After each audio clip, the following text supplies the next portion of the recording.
Mga pamilya, sama-sama tayong bumaon.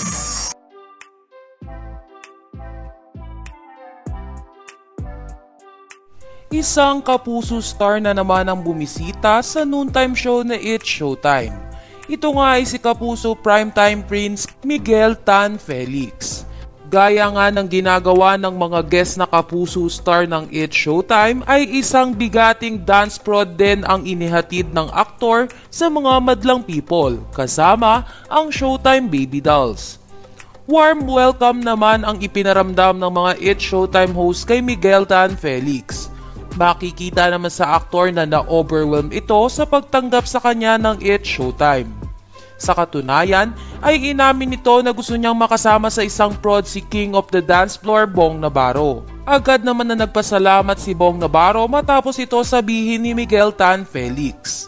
Looking forward din ang batikang dancer na magkaroon sila ng isang prod balang araw ni Miguel Tan Felix.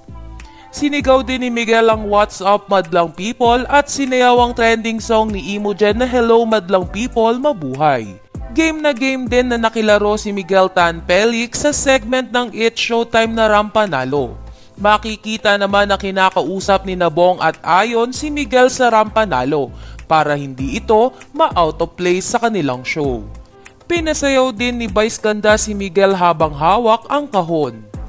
Sa kabilang banda ay nagpapasalamat ang mga tagahanga ni Miguel sa pag-welcome ng mga It's Showtime hosts sa kanilang idolo. Narito at basahin natin ang ilan sa kanilang mga komento.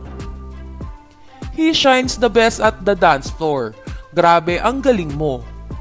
Iba talaga si Miguel Tan Felix. Lakas maka Kim Taeyong. OMG. Grabe, pogi ni Miguel, sana ganito styling niya sa next serye niya. Mga rich guy na role.